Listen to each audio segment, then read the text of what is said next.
A quiet week for alphalive this week, with the team only travelling to Anglesey. However, there was still plenty of epic racing, including the second race of the MX5 Supercup. This race had a brilliant battle between the top three that went on for pretty much the whole race. And with the breathtaking backdrop of the Anglesey circuit, it was a pleasure to watch. Hopefully you agree. And can he now claim win number 2 of the season here at Anglesey? Well, it's hard to find out. The red lights are on, and they go out now. And who gets the best of the launches? It is from the front row, Patrick Fletcher, but actually Aidan Hill's way better than both of the front row starters. Nips up the inside of Tom Griffiths for second place, heading round target and up towards the hairpin at the banking, but he's on the outside line into the banking as Aidan Hills. Can he carry the speed round the outside? I don't think he'll be able to, so Tom Griffiths should be able to hang on to second position. Yes, he has managed that. So as they head towards Church Corner, it's Fletcher leading, it is Griffiths second, it's Hills in third, and that is Ollie Allwood up into fourth place. So Ollie Allwood gaining a spot at the expense of Joe Wiggin. In fact, Wiggins dropped down a few spots because Grindrod and Jack Sycamore have both gone past him. So a couple of spots lost for Joe Wiggin, former Mark 1 champion. Oh, Tom Griffiths up the inside for the lead from nowhere. Tom Griffiths from a mile back gets to the inside of Patrick Fletcher at Rocket, but he's not quite going to make it stick as he's on the outside line through the second part of Rocket is Griffiths, and I think Patrick Fletcher will fend him off, but that was really spirited stuff under braking from Griffiths. He's still hanging on around the outside, but now leaves the door open for Aidan Hills to slip alongside him into Peel. In the end, they stay in the same order, Fletcher, Griffiths and Hills. But that was very, very exciting stuff from Tom Griffiths under braking, and he's right back on the tail of Fletcher again. So not sure what Tom has done to that car overnight, but whatever it is, he's found a lot of early race speed. The question is, I suppose, whether he can keep this up over 20 minutes. It's a surface that is notoriously hard on tyres, and he needs to be mindful of that for sure. Joe Wiggin up the inside of Jack Sycamore for 6th position. Behind Jack Brewer, I think, was making a move as well, picking up a position. Didn't quite spot who that was he went past. Might have been Kamal Kalsi, I think, number 64. That Brewer was stealing a place from, but the leaders come across the line, and it's Patrick Fletcher in the lead. It is Tom Griffiths second, Aidan Hills third, fourth Ollie Allwood, and 5th place for Nick Grindrod. Even top 5 cars covered by only 1.7 seconds. Top 2 covered by only a quarter of a second, as Patrick Fletcher can't shake off Tom Griffiths for the time being. And Tom is going to be close enough again, I think, here to get a slipstream up the back straight. So we could have a repeat of that side-by-side action at the end of this lap. Round Church they go then, up the back straight. Tom Griffiths on the tail of Patrick Fletcher. Is he close enough to try that move? Fletcher surely will know it's coming this time. I would not be surprised to see the leader move to the inside of the road now to cover, which he does. Look at that, goes to the middle of the track. Griffiths forced to the outside line, then tries to jink back up the inside at the last second, but nothing doing. Fletcher hangs on to position number 1. Good scrap going on further back there. Kamal Kalsi's involved in that again, but dropping down the order. Next driver behind Kamal is... who was that? So that would have been Wilbur Tiley, I think, maybe. No, Bill Dendy, I think, number 18. Next in line to try and get past. As they drop downhill, there's a big cloud of dust just blowing across the track there. Someone's been off the road coming out of Peel. Leaders down to the hairpin. Here comes that big battle pack at the front of it, number 13. So that is Wilbur Tiley. Having got past Kamal Kalsi earlier on in this lap. And bringing with him 27 of Ollie Hall. So 2 more places lost for Kalsi. As they run to the final corner. Leaders back across the line, still all in the same order, so we're not missing anything at the front. Down to turn 1 comes the battle. What are they fighting for? 9th place here. Wilbur Tiley at the front of this queue of cars scrapping over 9th. Out of target into the banking.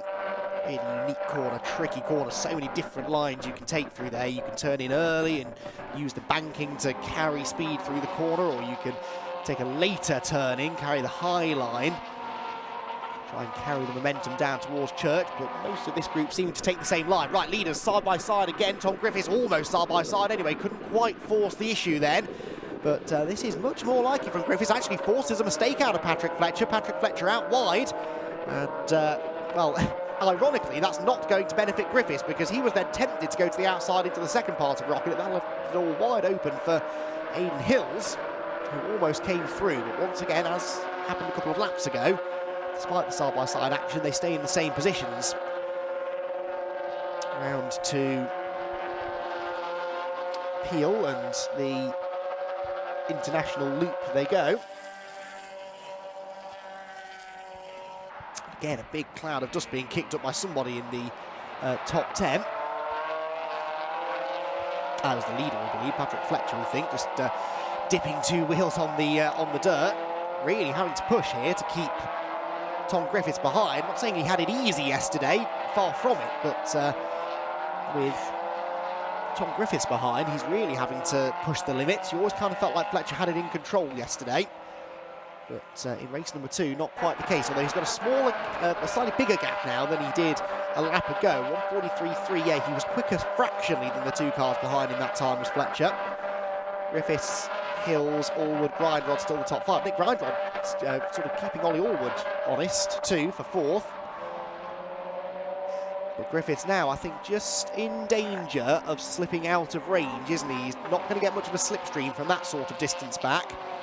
And Aidan Hills now starts to rub his hands with glee because he can see maybe an opportunity to move through and challenge for 2nd. Here's the battle for 4th then. Ollie Allwood having to really defend now from Nick Grindrod.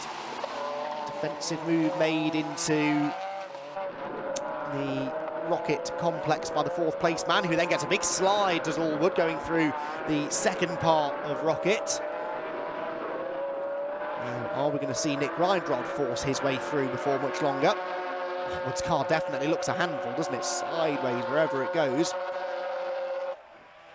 Look how the leaders have closed back in as well. So I really thought Griffiths had been dropped by Patrick Fletcher, but through the middle sector of the lap, it seems that maybe Tom is a little bit quicker.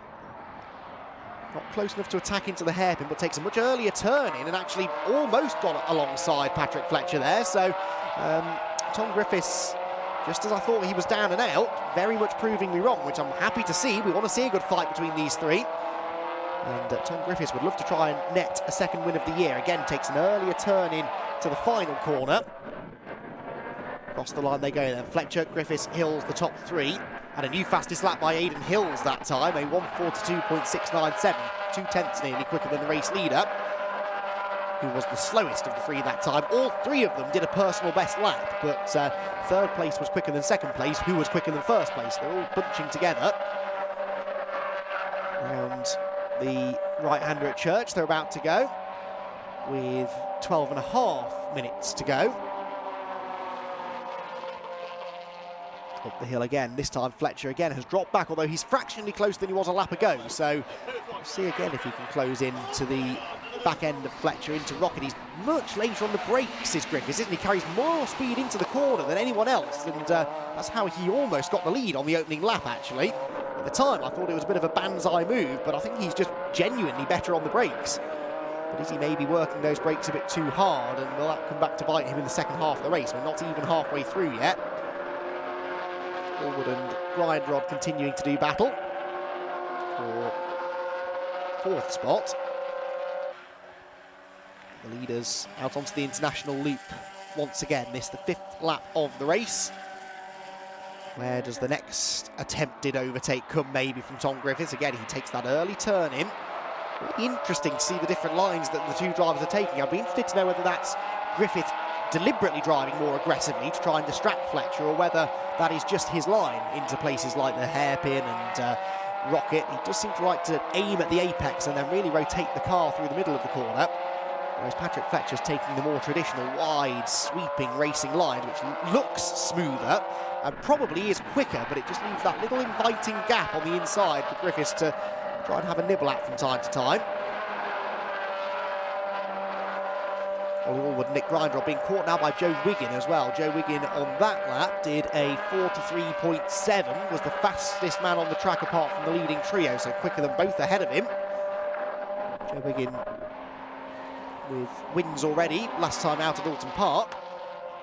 Looking to try and get into the top 5 again here at Anglesey. Leaders much closer together this time, heading towards Rocket. Here comes Griffiths, closing in on Fletcher. Is there a gap to the inside line? There might be, and we know that Tommy's good on the brakes. Here he goes, commits to the move, draws level with Patrick Fletcher, gets the car stopped. Brilliant move that from Tom Griffiths, and he might bring Aidan Hills with him as well. Aidan Hills to the outside of Fletcher now as they go through the second part of Rocket, but no, I don't think Patrick's going to relinquish second place without a fight.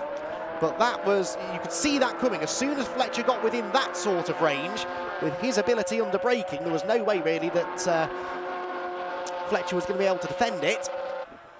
And so now Tom Griffiths hits the front. Has Fletcher got an answer, or is he going to be preoccupied defending second place from Aidan Hills? Towards the hairpin they go. Is Hills going to try the lunge? Yes, he is. Takes that later, that early turning, gets up inside of Patrick Fletcher. They maybe dropped a little bit of paint on the apex. Fletcher dips 2 wheels into the grass. They're side by side with Hills on the outside, Fletcher on the inside into the final corner.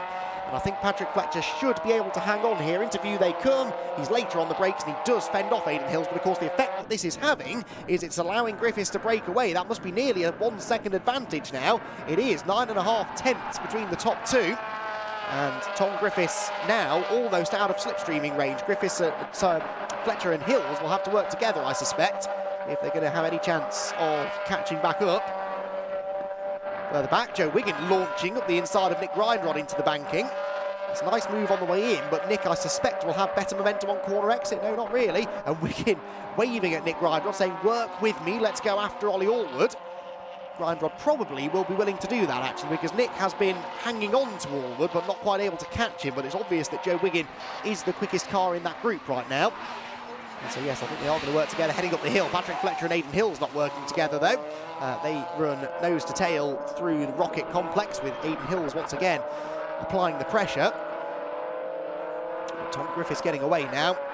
8 3/4 minutes of the race still to go, though, so there's time for Fletcher or Hills to close back in. Do wonder if maybe Aidan Hills were to be in second place, whether he would have the speed to go after Griffiths himself. Could be a pretty tasty battle, couldn't it, if that were the case? Off the left-hander onto the international Tom Price straight, they go. Joe Wiggin closing in on Ollie Allwood here for 4th position. Been caught by Jack Sycamore as well. This is now very much a 4-way fight for 4th spot. Allwood, Grindrod, Wiggin and Sycamore. And we'll see whether or not Jack is able to make his presence felt in this group as well. We head down into the final corner. In the distance there, you can see the leaders heading round the final turn as well. And I think Fletcher's closing back in on Griffiths here. Griffiths does a 43.4. Well, no, Fletcher matching him in fairness. I think it just came down in the second half of the lap compared to the first half of the lap. And but he's certainly getting away from Hills, isn't he now, Patrick? So maybe just needed a lap or so to regroup, having lost the lead. Hills now actually the one looking a bit scrappy. Runs a bit wide over the curb out of the banked second corner. They head round Church, up the hill, and Patrick Fletcher, is he getting a whiff of a slipstream maybe from that sort of distance? I think he might be. Not close enough to attack Griffiths, but closing back in. Leading 3 go through, then it's a pretty big gap back, isn't it, to this battle for 4th place between Allwood, Wiggin, Grindrod and Sycamore, though Sycamore nearly a full second back now, actually. Hairpin at the second part of Rocket. Allwood defending his 4th place well for now, although Wiggin, in fairness, not really asking any serious questions of him just yet, but that time will come. At the moment, though, Wiggin watching his mirrors more than he's focusing on what's going on out in front as he tries to keep Nick Grindrod behind. So the leaders are heading down to the hairpin. Is that gap between Fletcher and Griffiths continuing to come down? It was 9/10 of a second at the start of the lap. You know that Griffiths has traditionally been good in that middle sector. Has he been able to gap Fletcher? Well, it's more or less the same, doesn't it, I think, as they head down the old pit straight behind the paddock into the final corner at the bus stop. Out of the final turn they come. Let's see, 0.9 of a second now. It does become 0.6 of a second, so slightly closer for Patrick Fletcher. There's life in this race yet. He's dropped Hills now to the tune of a second, although Aidan still would take the bonus point for the fastest lap, which is significant, given how evenly matched these front runners in the points have been. banking goes Ollie Allwood, drifts a bit wide. Joe Wiggin trying to close in, but I think we might need to focus on the leaders because Patrick Fletcher is within slipstream. Oh, never mind, Joe Wiggin, just as I say that. Well timed, Joe Wiggin, just before we pulled away from you. Goes up the inside of Ollie Allwood and claims 4th position. Allwood will now inevitably try and fight back, heading up the hill, but that is exactly what Patrick Fletcher is doing against Tom Griffiths. Tom has to defend the inside line into Rocket, and Patrick Fletcher not able to make it stick this time, but now starting to force a couple of defensive moves. Wiggin did fend off Allwood into Rocket as well, so that's 4th place now for Joe Wiggin. And with Ollie Allwood coming under pressure immediately from Nick Grindrod, that might just allow Joe Wiggin to pull away. You can see his hands working away on the wheel there through Peel Corner. Number 41 though up into position number 4. Drop downhill. Head along the back straight. The leaders are approaching the hairpin and the leaders are side by side, and Patrick Fletcher's trying to go right round the outside, but no, not able to do it. Still Tom Griffiths is defending very, very well here, but he's got nearly a quarter of the race still to go, and all of a sudden Patrick Fletcher looks the quicker of the two. Griffiths hugging the white line as they head down towards the final turn. Fletcher trying to find a gap on the inside, didn't want to go to the outside because that would have opened the door for Aidan Hills, who is right back with them. So it's 3 for the lead again as they come across the timing line. This is the end of the 9th lap of racing then. It is 0.6 of a second that cover the top 3. A lap ago it was 0.6 of a second between the top 2. But all of a sudden Aidan Hills looks more of a threat, doesn't he? Closing back in on Fletcher, who defends the inside into the banking. As he defends, Griffiths gets back away again. So it's a fascinating dynamic between these three. Every time Fletcher feels like he can maybe start applying the pressure to the leader, Aidan Hills starts to put him under attack.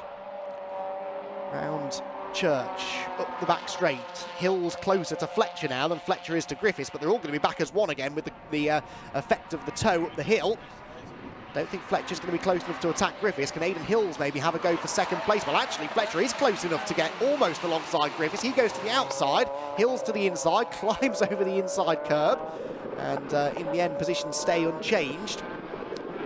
And Aidan Hills putting Patrick Fletcher in a really difficult position now. Patrick wants to attack for the lead, wants to try and get another race victory, but he's got to think championship. Griffiths is a bit further back in the points than Aidan Hills is. Into the weekend, Fletcher was 4 points ahead of Aidan Hills. Oh, where's Griffiths? Where's Griffiths gone? Tom Griffiths has gone somewhere. Where is he? He's gone straight. Oh, he's pulled off. No, Tom Griffiths has pulled off. The left-hander at turn 10, Tom Griffiths has pulled off the road, and Patrick Fletcher leads the race. Of all the times to look away from the screen, I don't think we actually saw him go off. I think he just disappeared from shot. And unfortunately, Patrick Fletcher, well, not unfortunately for Patrick Fletcher, he's inherited the lead, but that's not the way he wanted to do it. And Tom Griffiths off the road. Let's take another look at what we've got of that then. Down the hill they went and just loses power completely coming out of turn number 10. Immediately he pulled off the road, put his hand out of the cockpit, and Tom Griffiths out of the race. Well, what drama, and now it's a repeat of yesterday's battle then between Patrick Fletcher and Aidan Hills for the win, but Tom Griffiths will be absolutely furious with that because that was a race win that's gone begging. I'm not saying he was going to have an easy run to the flag, but he seemed to have things under control, and now Patrick Fletcher under real attack from Aidan Hills, who's got a run on him coming out of Church Corner, pulled to the right-hand side up the hill, side by side for the race lead again, and Aidan Hills trying to make the move stick. He squeezes Patrick Fletcher towards the inside line. There's almost a touch between. I think they just avoided the contact, but it was very close indeed, and Aidan Hills goes back into the lead. So Aidan Hills through, but then he's slow off the corner as well. Patrick Fletcher almost gets into the back of him, and they're side by side. That time there was some tyre smoke as they rub body panels, but Aidan Hills remains in front. So Aidan Hills the leader, Patrick Fletcher right back behind him though as they drop down the hill in towards turn number 10, and Aidan Hills defending the inside line. Fletcher with a big lock up on the way into the corner. But all of a sudden, the complexion of this race changes completely because now it is not a three-way fight, and Patrick Fletcher in 2nd place is free to attack Aidan Hills for the race lead. Goes to the outside line into the hairpin. There will be one more lap to go at the end of this one in what has been a topsy-turvy 2nd race in the weekend for the Master MX-5 Supercup Championship. And is it going to be Hills or is it going to be Patrick Fletcher? The point I was about to make before Griffiths retired is that Fletcher and Hills were 4 points apart coming into the weekend. That gap went out by a handful of points yesterday. And so it's quite important really for Aidan Hills to try and get some points back on Fletcher. Across the line they go into target. 0.4 of a second between them. Oh, and Hill's a huge slide. That was very close to disaster. I'm sure he will tell us he had that completely under control, but that certainly looked spectacular from outside. But has he managed to keep Patrick Fletcher far enough behind now that Patrick can't get the slipstream up the hill? He's going to get a tow, but will he be close enough to attack into the rocket complex? This is it then. Final time up the back straight. Aidan Hill's weaving around, trying to break the slipstream, trying to prevent Patrick Fletcher from getting close enough, and it might just be working, you know. Into the braking zone they go. Fletcher fakes to the inside, but he's really too far back to even think about that, and Aidan Hill stays in front as they go through Rocket for the final time. Fletcher closing in though, pulls to the wide line, into Rocket out, tries to carry the momentum off the corner. Hills maybe just rattles the curb a little bit, but stays in front of Fletcher as they turn through the right-hander now at Peel. They're both sideways, they're both on the limit as they come over the hill and towards turn number 10. Further back, Kamal Kalzi is getting into the side of Alistair Dendy's car, but Alistair Dendy defending 10th position. The leaders, though, are heading down to the hairpin. This is it then, really. One more chance for Patrick Fletcher to attack. Can he make the move? Is there a gap on the inside? The answer really is no. Aidan Hills has got that one covered through the hairpin. A wider line in for Fletcher. But no, he's not got the momentum on corner exit, and I think Aidan Hills has more or less got this one in the bag now. One more corner to go. The checkered flag awaits, and Aidan Hills on course, would you believe, for only his second win of the season, and his first one since the very first race on the international circuit at Silverstone. It's win number 2 in 2024 for Aidan Hills at Anglesey. Second place goes to Patrick Fletcher, and on the podium again is Joe Wiggin out of all of that. Joe Wiggin third, it is fourth for Nick Reinrod, and then Ollie Allwood, gets squeezed out wide by Jack Sycamore at the final corner, and Jack Sycamore breaks into the top 5